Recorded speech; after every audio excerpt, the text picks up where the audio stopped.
Cécile, tu disais que les scientifiques avaient du mal à comprendre comment les précipitations étaient modifiées en milieu urbain. Comment tu comptes t'y prendre pour faire la différence?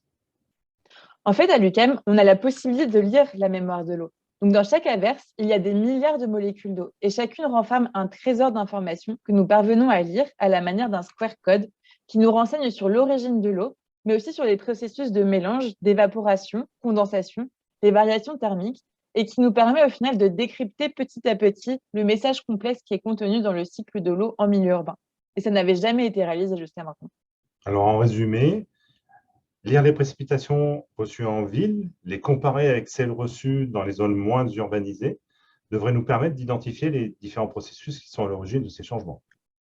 Et Montréal, c'est une grande ville, là. Ça reste d'être difficile de récolter assez d'échantillons pour ça. Et c'est pour ça que c'est les citoyens du Grand Montréal qui m'aident dans mon projet. Donc, depuis quelques mois, j'équipe les volontaires de nos collecteurs afin qu'ils puissent échantillonner la pluie et la neige depuis chez eux.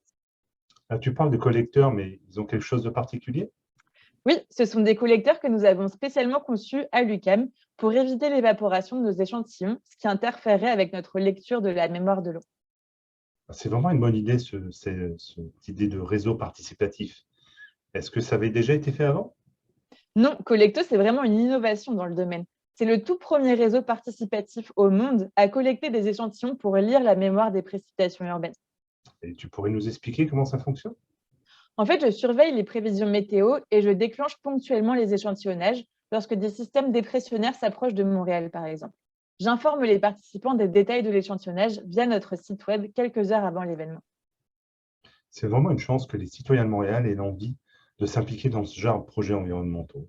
Tu pourrais nous expliquer comment c'est localisé finalement? En fait, pour notre étude, c'est vraiment primordial d'utiliser des points de collecte qui soient suffisamment représentatifs de chacune des zones les plus urbanisées et les moins urbanisées. Donc, typiquement dans le centre de la ville et quand on s'éloigne vraiment de la ville. C'est pourquoi nous avons choisi d'installer notre station au cœur du centre-ville et jusqu'à une distance d'approximativement 50 km, ce qui correspond plus ou moins à la superficie du Grand Montréal. Et tu as combien de participants pour l'instant? Pour l'instant, 50 participants sont déjà impliqués dans ce projet, mais je suis toujours à la recherche d'autres emplacements pour améliorer la résolution spatiale du réseau, notamment sur la rive nord de Montréal. On peut déjà remercier chaleureusement nos participants. Nous avons la chance d'avoir de l'aide de tous.